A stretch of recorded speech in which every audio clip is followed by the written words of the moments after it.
The Trump shadow looms over Ohio Republicans and Democrats.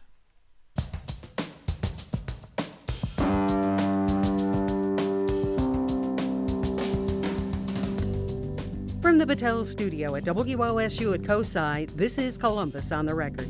Joining Mike Thompson this week, Joe Ingles, State House reporter for Ohio Public Radio, Julie Carr-Smythe, State House correspondent for the Associated Press, Terry Casey, Republican strategist, and Derek Clay, Democratic strategist. For nearly a year, the establishment media, establishment Republicans, and Democrats have dismissed Donald Trump. But now that he is the apparent GOP nominee, everyone has to deal with him. Republicans and Democrats. Some GOP leaders are coming around and endorsing Trump. And believe it or not, Trump leads here in Ohio. A Quinnipiac poll released this week shows Donald Trump with a 4-point lead over Hillary Clinton. Trump and Clinton are tied in Pennsylvania and Florida, two other key swing states. Julie Carr-Smythe, we've been hearing that Trump will get killed come Election Day. But these polls don't show that. What's going on? Well, we're seeing a unification in some respects behind Trump now that he is the single candidate, coming from this huge field that began with 16 people. And here in Ohio, it's interesting, of course, because John Kasich very strongly won our primary and trounced Donald Trump, really.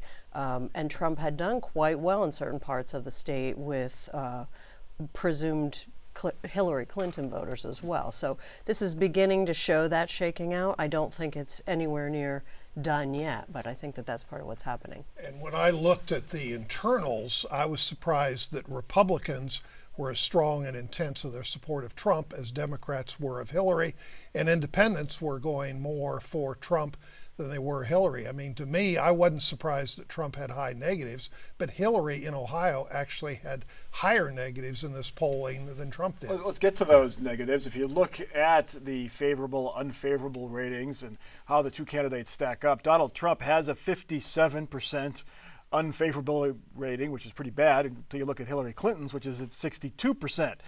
58% of Ohioans find Trump dishonest or untrustworthy. Nearly 70% find Hillary Clinton untrustworthy.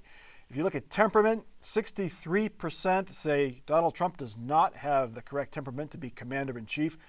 They're split 50-50 on whether Clinton has the correct temperament. Who are people going to vote for, Derek Clay? I mean, look, they don't like either candidate. Right, they don't like either candidate, so it's a wash, right?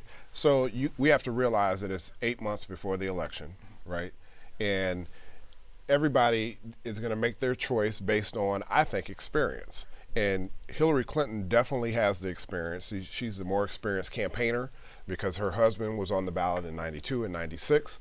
She's the more experienced politician and stateswoman. If you want to call it that, because she was Secretary of State, she was senator from the state of New York.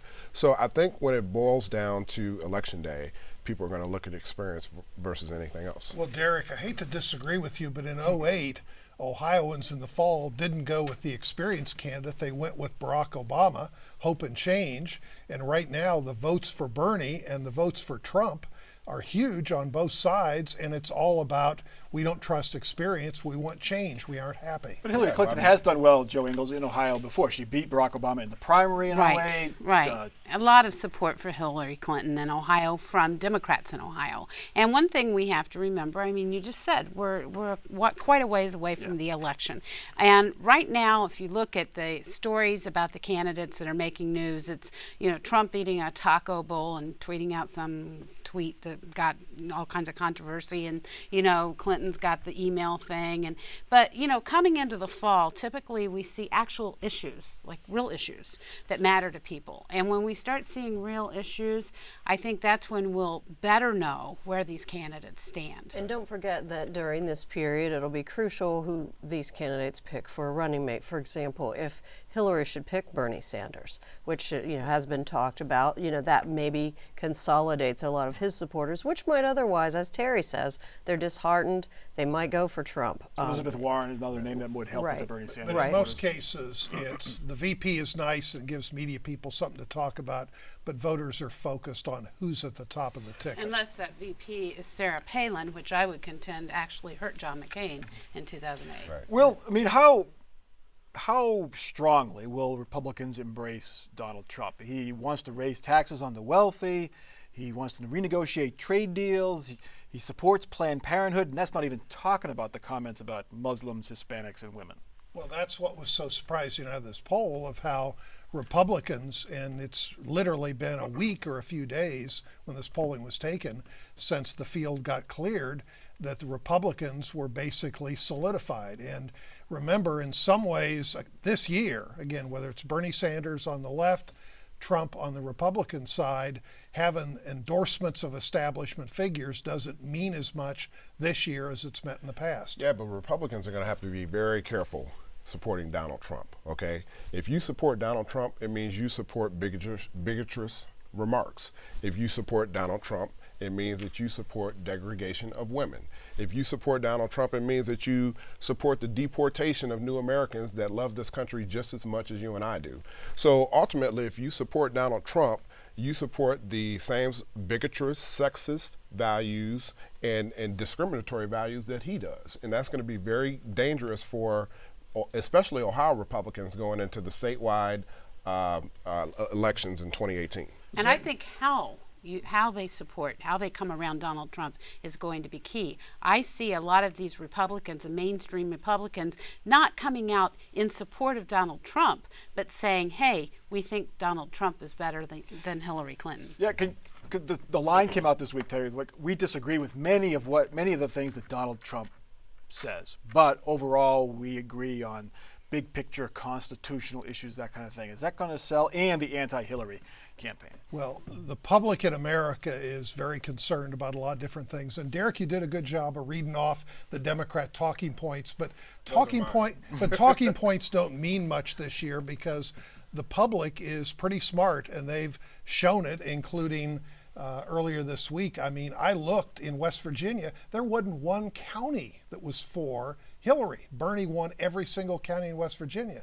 There's some dynamics at work in this election that are far different than what we're used to normally. Okay, getting to those statewide races, while his endorsement lacks a certain enthusiasm, Senator Rob Portman is getting behind the nominee of his party. Portman even says Donald Trump might help him win re-election. There's also a lot of evidence that the Trump voters are switching over from the Democrat to the Republican side, so he brings new people to the party. There's no question about that. In our own primary, Republican primary in Ohio, we had not just record turnout, but 40% higher turnout apparently than any time in the last 50 years. The race remains tight. This race for Senate, according to Quinnipiac, Portman and former Governor Ted Strickland are basically tied, as they have been for months. Joe Ingles, does Donald Trump help Rob Portman? I don't know if you'd say that. I think he needs to say that right now because there are new voters on the Republican side. What we don't know is why there are new voters there. Did they vote for Donald Trump because they thought he'd be easier to beat? Or is there some other reason that we're seeing that? I think one of the things that we have to watch with Rob Portman is he is in such a tight race right now. And he needs to be really careful about how he embraces Donald Trump at the same time, getting that mainstream Republican voter to vote for him. And right now it's very, very close. We might be having a little too much inside baseball. People forget when they started polling Strickland versus Portman. Portman was ahead by 8 to 10 points. In fact, he was ahead of Lee Fisher 6 years prior by about that same margin. Now, this time Portman's not going to win by 18 points as he did against Lee Fisher, but the fact that he's narrowed it down from 8 to 10 point behind to tied, and then guess what? There's going to be all this money coming on TV for Portman. I think that it'll be interesting to see. I can envision, especially in eastern Ohio, I can envision a Trump-Strickland voter, somebody who knows Ted Strickland out there. Meanwhile, all those counties went very strongly for Trump. So people might be splitting a lot of tickets this year. And we also, as Joe says, we don't know how many of these Republicans went in the voting booth. We know there are some who went in the voting booth to kind of blow up the Republican Party, and they might not they might sit it out. Look, if this election is tied 8 months out, I just want to say congratulations in advance to our new U.S. Senator Ted Strickland. You know, my question is, why is Portman's ID numbers so low? Let's get to those right now. If you take a look at the Quinnipiac poll, the favorable, unfavorable numbers, both candidates about the same as far as their favorable ratings. Still below, they're below 40, but not bad. Unfavorable, 31 for Ted Strickland, 22% for Rob Portman. People don't dislike Rob Portman, but 42%, as Derek alluded to, 42% of Ohioans don't know enough about their senator who's been in office for 5.5 years to decide whether to vote for him again. Is this the time for Democrats to get in there and paint their narrative of who Rob Portman is? Well, of course. I mean, But do they have the money is the question. well, I believe the money will be there because it's going to be a high profile. It is a high profile race. It's targeted on both the GOP and the Democratic side of the aisle. And Ohio's a pivotal state. I mean, it's a pivotal state for the presidential election, so the money will be there. But as I said before, why is Senator Portman's number so low at this point, and he's been our incumbent for almost 6 years? Why is that, Terry? Well, the truth of the matter is that U.S. senators in Ohio are not as close to the people as, say, a governor, some other people would be. And also, when you look internally at those numbers, a lot of where Rob Portman needs to shore up his base is with younger people. They just don't know him as much because there's so many other things going on politically. And also, in the last month and a half, it's been a lot more money spent beating up Portman, and still they don't have the numbers run up a lot more. But the National Senate people, they're looking at Ohio. It's an expensive state. There's other states where they can play cheaper and win with a greater chance than in Ohio. You're talking money, but money in this race might not do anything this year because, as we saw, the anti-Trump race, the anti-Trump money, there was a lot of it there, and he's the nominee. So a lot of people are kind of getting sick of the money, and it might not play like it has in the past. Rob Portman's a low-key guy, Julie, and he has not been a lightning rod. He has not really made any terribly controversial votes or statements. And is it just his low-key nature hurts his name ID and recognition factor? I think it's that to a large degree. I think that he works hard in Washington. He's a policy type guy. I mean, I actually went and heard him give a policy talk at Ohio State, and he does that a lot. He's known for having a pretty good handle on the government. So they are going to be struggling to some extent to point out the things that they think are for the Strickland campaign, and his allies to point out the things that they think are his vulnerabilities, for the reason that an awful lot of them are pretty technical. They're things about trade, things about taxation that, is that really going to grab people or not? And lately he's been pushing the opiate epidemic, and that's been his chief issue the past maybe 4 or 5 months. And that, of course, plays well, especially in southern Ohio, which is Ted Strickland territory, southeastern Ohio, and things like that, where it is a terrible, terrible situation. And I would agree with Joe that money can't buy me love, despite the song by the Beatles. But when there's $14 million in hand for Portman and only $2 million for Strickland, that's going to make a difference. And you already see the negatives are high with Strickland, and they're going to keep driving them up. Plus, Donald Trump and Portman go on the campaign trail together. That's really going to help him too, right? How can something with such a simple name be so hard to understand and explain? We're talking about Win-Win, the 30-year-old agreement that allows some Columbus residents to send their kids to suburban school districts. In return, the districts send money to Columbus schools. Win-Win avoided a turf war when Columbus was gobbling up townships in the 1980s. Now that turf war may return, as some suburban districts apparently want out of Win-Win.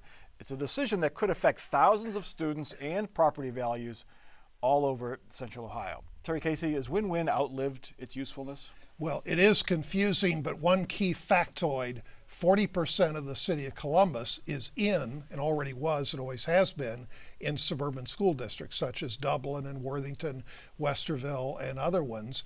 And a lot of people in the suburbs are tired of kind of being held hostage. The money amount's about $5 million, which is not huge in the big picture of things, but they don't like the continued uncertainty. They want to lock in, and the fact that you've got a Democrat and a Republican state representative pushing this issue in the state legislature, I think there's a good chance it'll get solved. Is there that much uncertainty, though? I mean, back in the 70s and 80s when all the annexations were happening, yeah, there was uncertainty. Now the districts really haven't changed much. But there's the threat, and the reason why Columbus Schools said give us $5 million a year and maybe we'll even ask for more is because you think of some areas that are around 270 between the Olentangy and the Scioto River. It's City of Columbus, but in suburban school districts, those property owners would take a huge hit in their property values if that was switched.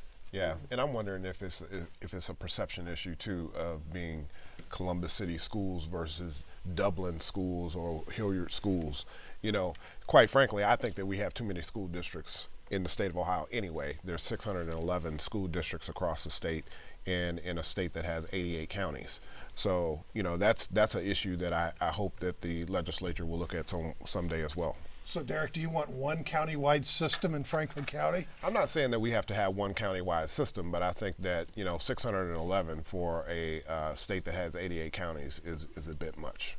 Does the legislature want to mess with this? This is definitely a Central Ohio hot potato, and to get involved in this. There's huge tension. I think that it's something that they have talked about before. They've talked about school district mergers, as Derek brings up, and they've talked about getting involved in that level, and it is a hot potato, absolutely, because it creates a lot of tension when they've tried to merge other kind of governments, even though it can be a cost savings. And so far we've had silence from the Columbus mayor and the Columbus council president. Where are they at? Because, again, 40% of their residents are in these suburban districts and don't want to become a part of the Columbus School District. Joe, it's just a crazy system. It is a crazy system. One thing we've got to remember is these suburban districts have built to accommodate all these students. So now, if when were to fall through and these students went to Columbus, that would cause a terrible thing for the suburban school districts, because they'd have, they lose all those students that they've accommodated, and Columbus would get all these students that they hadn't planned on. So I don't know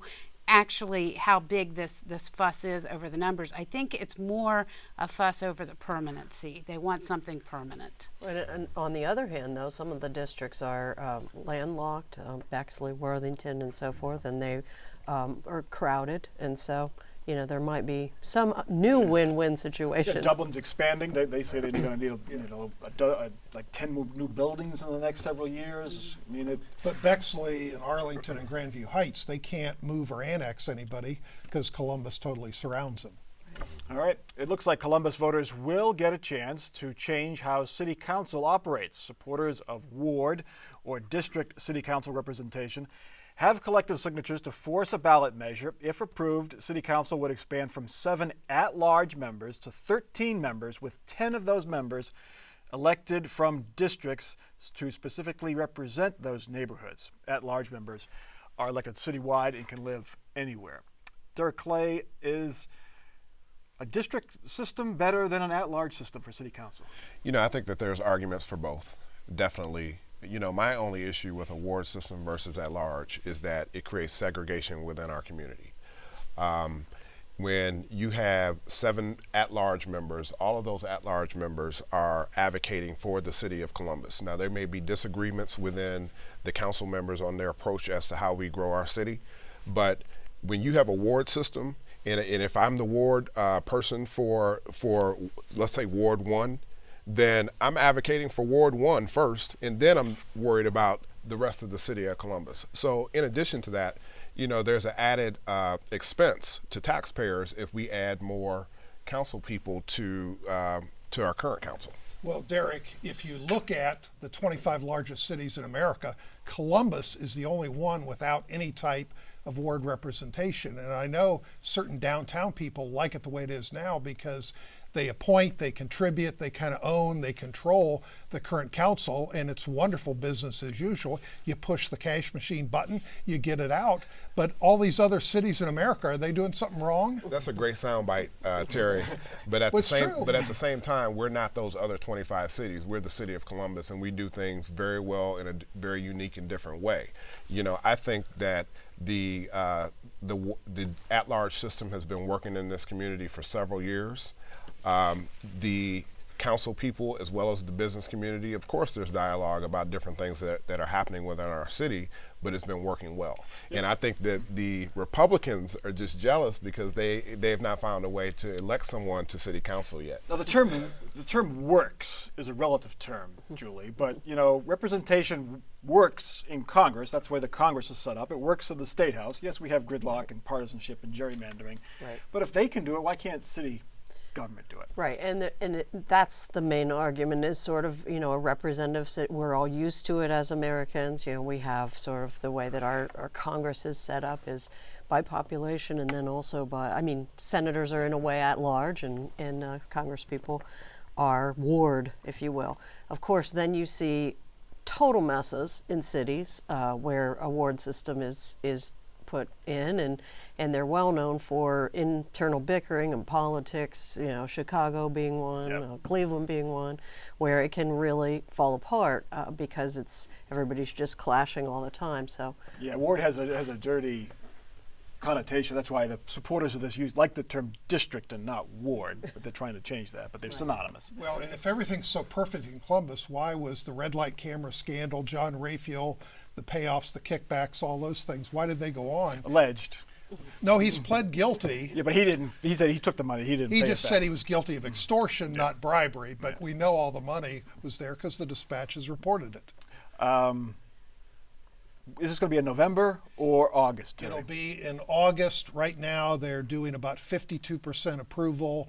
They need 48, and we'll know for sure by May 23rd. But per the city charter, it'll need to be on August 2nd. How does that affect the vote, Derek? If it was in August, it's a much lower turnout than obviously a presidential election year in November. Yeah, it'll affect turnout. It'll be a low turnout because it's not going to be a usual election. And that's what the city hall bosses want because they feel, just like in the income tax hike of 09, a small electorate, they can threaten them that Columbus and everything's going to go to heck and you won't have police and fire and you got to vote no on this issue. They're already gearing their campaign up. I will say that, within the neighborhoods, there could be some benefits to a ward system when you think about some of the initiatives that are happening around the city and being able to, rather than have a full city approach that occasionally ignores certain areas of town, that could be one of the positives. Yeah, I mean, I worked in a city where they had districts and it worked pretty well. Yeah, the rep or the council member represented his or her neighborhood, but they also came together for bigger issues. So it can work. I mean, of the council members that we currently have, I mean, there is representation from different parts of the city. Shannon Harton lives on the south side of the city. Jiza Page grew up in the Linden part of Columbus. You got our council president, who I believe is up in the Clintonville area. So, I mean, Yeah, he lives a block from the mayor, so it's real representation. Well, I mean, He takes these orders appropriately. Well, I mean, it's a coincidence that they live so close to one another. But I mean, that doesn't mean that he takes his orders from the mayor. He does. Let's get to our last topic really quickly here. Half of Ohio's legislature has voted to legalize marijuana for medicinal purposes.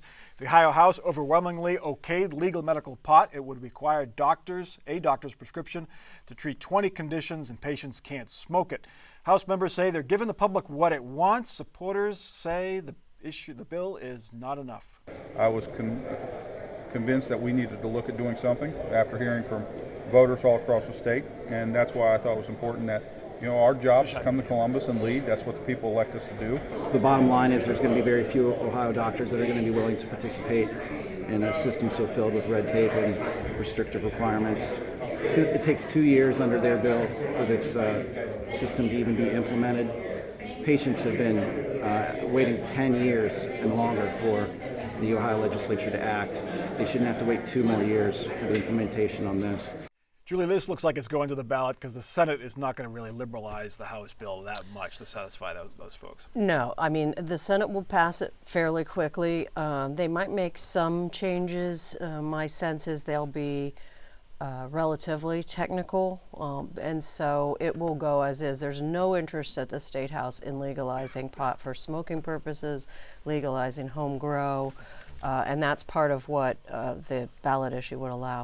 So Joe, if the legislature approves it, what's the supporters of the ballot measure? What's their campaign message? Well, their campaign message is going to be, do you want lawmakers determining your ability to get medicine, or do you want to determine that? And they're going to use this current kind of anti-lawmaker, anti-government sentiment out there to sell their ballot issue. If you look at the latest Quinnipiac polls on this, 90% of Ohioans say that they want medical marijuana, and 52% want outright legalization. So there is a will out there. 90% changes a lot of politicians' minds. We got to get to our off-the-record comments, and we'll start with Derek Clay. So, very exciting news for the city of Columbus is up for a Smart Cities grant that we're in the running with 5 different cities, and if we get this grant, it's going to be $40 million to our community to analyze how we get around through technology. Terry Casey will finally get his light rail. Terry, you're up next. July 21st, I predict that Donald Trump will not make his acceptance speech in the Q where LeBron James plays. It'll be in Cleveland Browns Stadium, and I think his final line to Hillary Clinton will be, "You're fired." Julie. I'm going way out there, but I feel like John Kasich is going to have to come around to supporting Trump at some point with the convention in his state, and with the fact Terry's so much behind the idea. I think that probably signals something. And Joe. An artist this week said in Cleveland, the week of the RNC, that he's going to do a big art piece involving 100 naked women. And I think that's just the latest, and we're going to see more of these weird and unusual things happening the week of the RNC. To be clear, Terry Casey does not support light rail. I was being facetious there, unless you've changed your position. No? Well, unless you win the $1 billion lottery. I'll predict that Donald Trump does not have his speech in Cleveland Browns Stadium because the negative vibe and metaphors that would come out of there would be too much to overcome even for the Donald. That is Columbus on the Record for this week. Check us out online, Facebook, Twitter, our WOSU Public Media mobile apps. You can take us along in your pocket on your smartphone, and our good old-fashioned website, WOSU.org. For our crew and for our panel, I'm Mike Thompson. Have a good week.